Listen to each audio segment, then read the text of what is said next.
In the most general sense, all thinking can be grouped into two categories.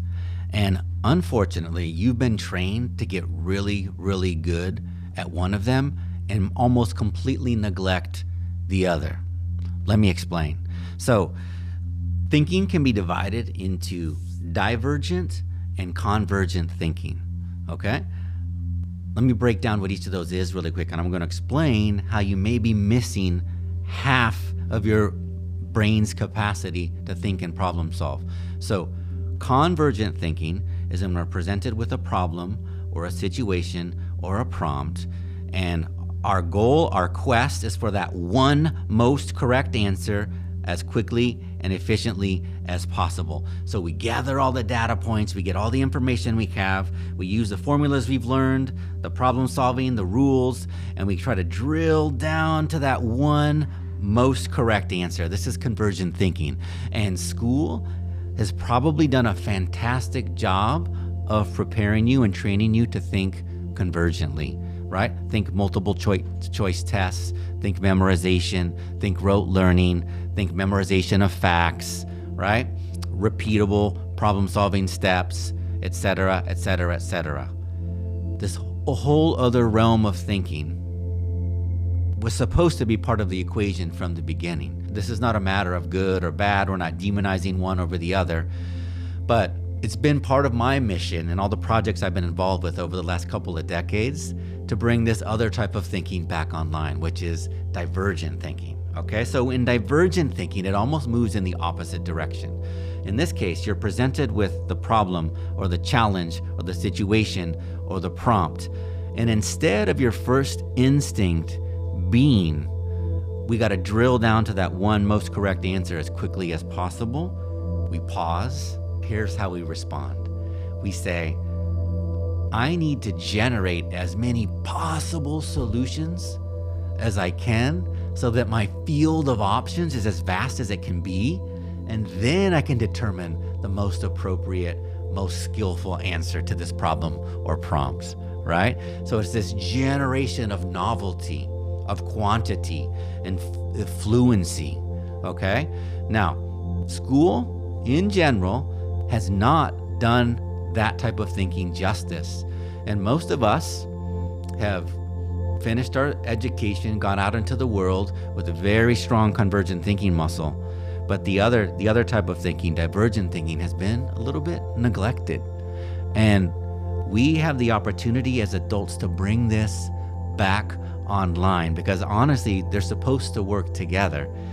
Think about it like this. It's really logical. We're presented with a problem or a prompt, right? Okay.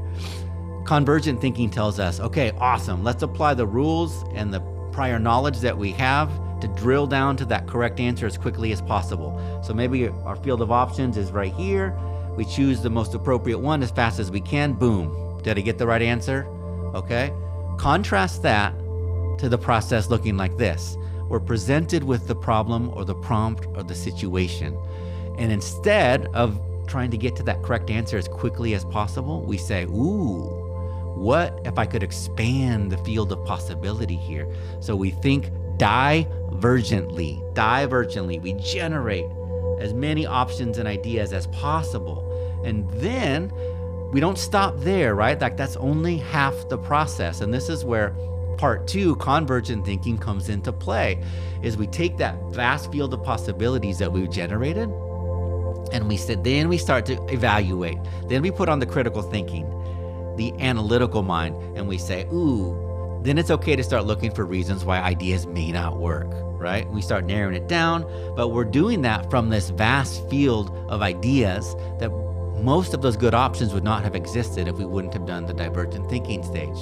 So in the visual is kind of like presented with the prompt, a triangle expands. This is divergent thinking, the field of ideas expanding, and then convergent thinking comes in, does its job, and by the end of that process, you're back down to a single point, the most appropriate, most correct answer given the information you have, right? So, what can we do now, right? Divergent thinking is gonna give you a boost in whatever it is you do in life. This is not just for artists and creatives. This is the ability to really problem solve as an innovator, the ability to see options that others can't, right? This is going to help you in any field in life.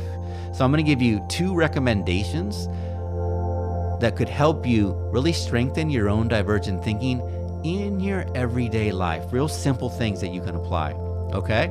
Number 1, daily micro disruptions. I like to think of these as like little tiny experiments that you do every day, just in your super mundane life, we're talking here, okay? This involves just intentionally changing one small thing every day.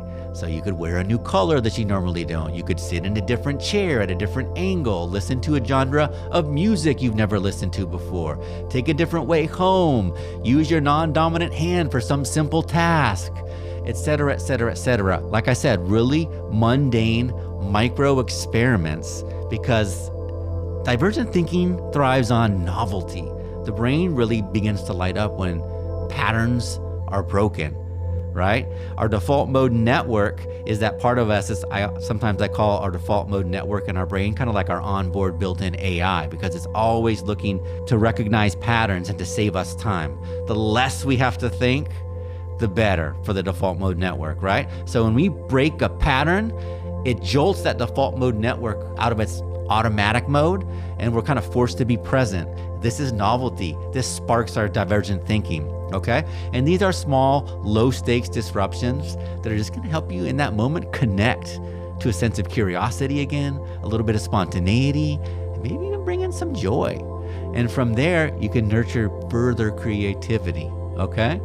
So you may have let these parts of your brain, these parts of your life, these parts of your system go a little bit dormant. So this is like feeding it again, waking that dragon back up, right?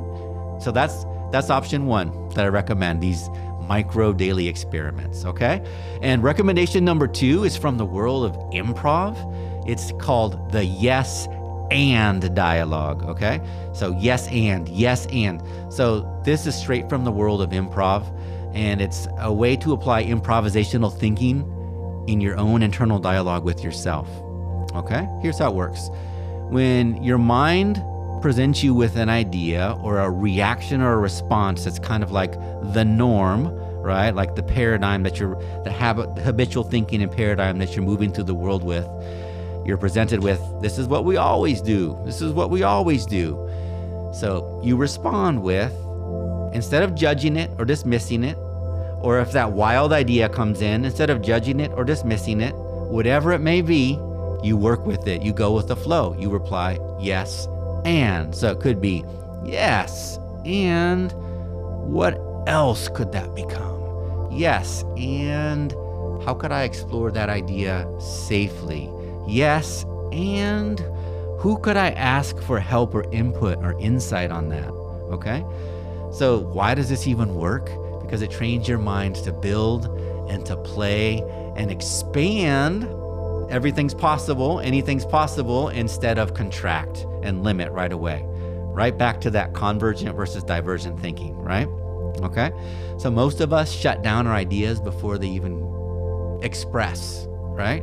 So this yes and tool is an antidote to that. It teaches us to grow into ideas, to nurture new ideas instead of killing them right away because they don't fit the mold, okay? So it's just been a little bit of taste. I consider myself an advocate for divergent thinking, not just for creatives and artists, but for everybody, because it's your birthright. It's the power of your own mind. Half of it, probably not fully online. Bring it online and see how much more of an innovator you can be in whatever field you work. Okay, good luck.